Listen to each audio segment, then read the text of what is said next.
अस्सलामुअलैकुम वरहमतुल्लाहि वबरकातुहू। नाज़रीन, उम्मीद करता हूँ आप सब खैरियत आफ़ियत के साथ होंगे। आइए इंशाअल्लाह अज़्ज़ा वजल आज की इस वीडियो में उर्दू किताब जन्नती ज़ेवर का पार्ट नंबर 96 पार्ट नंबर 96 पढ़ेंगे, जो कि बहुत ही इम्पोर्टेंट और काफ़ी ज़्यादा अहमियत का हामिल है। चूँकि ज़ाहिर सी बात है, इससे पहले जो हम तकरीबन 10 से 15 पार्ट्स जो लास्ट गुज़रे रिसेंटली जो पार्ट हमने पढ़े, उसमें हम वज़ू, गुस्ल, ये तमाम चीज़ें पढ़ रहे हैं जिसमें पानी का होना ज़रूरी है।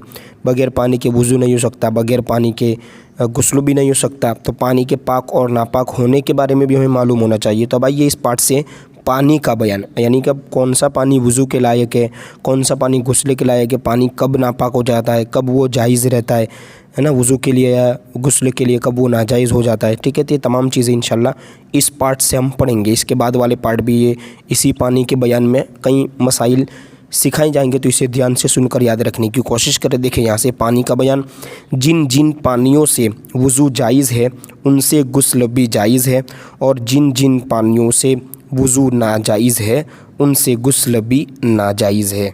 ठीक है, इसी तरह किन किन पानियों से वज़ू जायज़ है।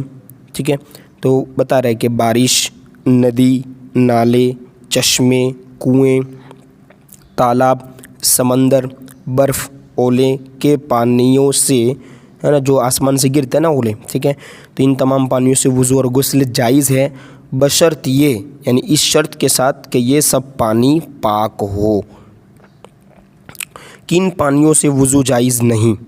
देखिए, फलों और दरख्तों का निचोड़ा हुआ पानी, या वो पानी जिसमें कोई पाक चीज़ मिल गई और पानी का नाम बदल गया। जैसे पानी में शक्कर मिल गई और वो शरबत कहलाने लगा, या पानी में चंद मसाले मिल गए और वो शुरबा कहलाने लगा, तब उससे वज़ू जायज़ नहीं है। ठीक है, या बड़े हौज़ और तालाब में कोई नापाक चीज़ इस कदर ज़्यादा पड़ गई कि पानी का रंग या बू या मज़ा, तीन चीज़ें ना, रंग, बू या मज़ा बदल गया। या छोटे हौज़ या बाल्टी या घर में कोई नापाक चीज़ पड़ गई। ठीक है, अच्छा देखिए यहाँ से हौज़ या बाल्टी या घड़े में, जो पानी का घड़ा होता है ना, वो इसमें कोई नापाक चीज़ पड़ गई, या कोई ऐसा जानवर गिर कर मर गया जिसके बदन में बहता हुआ खून होता है, अगरचे पानी का रंग या बू या मज़ा न बदला हो। रंग, बू, मज़ा कब बदलना है ये बताया गया। ठीक है, और अब जाहिर सी बात है कि पानी का रंग या बू या मज़ा नहीं बदला, और कौन सी, ये बाल्टी में या छोटा हौज़। ठीक है, तो वो पानी, है ना, गुस्ल या वज़ू, या फिर वो पानी जो वज़ू या गुस्ल का धोवन हो, इन सब पानियों से वज़ू और गुस्ल करना जायज़ नहीं। इसे ध्यान से सुनना है कि पानी में कोई चीज़ मिल गई जिससे वो पानी पानी न रहा, उसका नाम चेंज हो गया। ठीक है, तो अब वो उससे वज़ू गुस्ल जायज़ नहीं है। इसी तरह अगर बड़ा हौज़ है या तालाब है, ठीक है, तो फिर उसमें देखेंगे कि जब तक पानी में से कोई एक वस्फ़, यानी पानी की जो तीन वस्फ़, रंग, बू या मज़ा बदलेगा उसी वक्त। और अगर छोटा हौज़ है, बाल्टी है, कुंडी है, ठीक है, जैसे अभी सिंटेक्स टांकियाँ जो रखी होती है वो है, और इसमें अगर नापाक चीज़ पड़ भी गई, तब इसमें रंग, बू या मज़ा का एतबार नहीं होगा कि बदला या नहीं बदला, वो नापाक ही हो जाएगा। ठीक है, नापाक पानी से फिर वज़ू करना जायज़ नहीं होगा। आगे देखिए मसला, पानी में अगर कोई ऐसा जानवर मर गया हो जिसमें बहता हुआ खून नहीं होता, जैसे मक्खी भी एक जानवर ही है ना, मच्छर, भीड़, ये भी एक इसी तरह की मच्छर ही की तरह आता है, एक शहद की मक्खी, इस तरह बिच्छू, बरसाती कीड़े मकोड़े, तो इन जानवरों के मरने से पानी नापाक नहीं होता और इस पानी से वज़ू और गुस्ल करना जायज़ है। देखिए आगे और भी मसला है। देखिए, अगर पानी में थोड़ा सा साबुन मिल गया, है ना, जिससे पानी का रंग बदल गया, तो इस पानी से वज़ू और गुस्ल जायज़ है। लेकिन अगर इस कदर ज़्यादा साबुन पानी में घोल दिया गया कि पानी सत्तू की तरह गाढ़ा हो गया, तो अब इस पानी से वज़ू और गुस्ल करना जायज़ नहीं होगा। यानी अब पानी ही नहीं रहा ना, उसका वो हैसियत ही बदल जाएगी ज़्यादा साबुन मिलने से।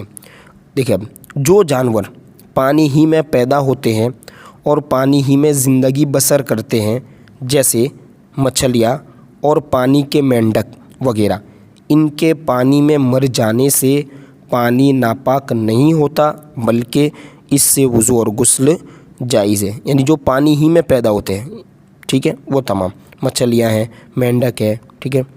आगे देखिए, एक और मसला पढ़ लेते हैं इस पार्ट में कि 10 हाथ लंबा 10 हाथ चौड़ा जो हौज़ हो उसे दह दरदा और बड़ा हौज़ कहते हैं। यानी 10 बाई 10 जो 10 हाथ के हिसाब से है ना, ठीक है, इसे बड़ा हौज़ कहते हैं। यूं ही 20 हाथ लंबा 5 हाथ अर्ज़ कुल लंबाई, यानी जो चौड़ाई है अर्ज़ यानी वही कुल लंबाई इतनी होनी चाहिए, ठीक है।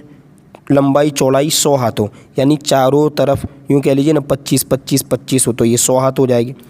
और अगर गोल हो तो इसकी जो गोलाई है वो 35.5 हाथ हो, गोलाई 35.5 हाथ।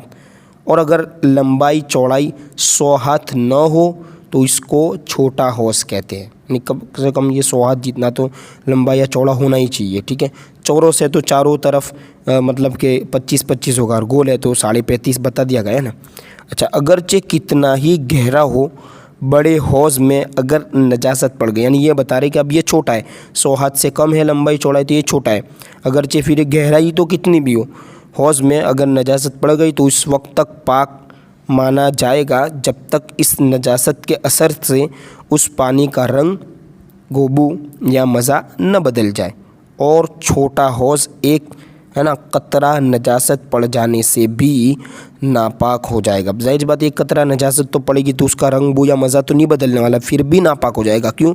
कि छोटे हौज़ का हुक्म अलग है और बड़े हौज़ का हुक्म अलग है। तो बड़ा हौज़ तो उसी वक्त होगा जब वो तीनों चीज़ यानी रंग, बू या मज़ा बदले, लेकिन यहाँ तो अब ऐसा नहीं होगा। एक कतरा भी यानी कि एक बूंद नापाकी का गिर गया उस पानी में तो फिर वो जो छोटा हौज़ है, यानी यूँ कह सकते हैं अब जैसे हमारी घर बाल्टी है वो भी छोटे हौज़ ही की तरह है ना, इस तरह टांकी है, बाल्टी है, घड़ा है, तो इनमें अगर एक कतरा भी नापाकी का वो गिर जाए तो फिर वो पूरा पानी नापाक हो जाएगा, उससे वज़ू और गुस्ल नहीं कर सकते, ठीक है।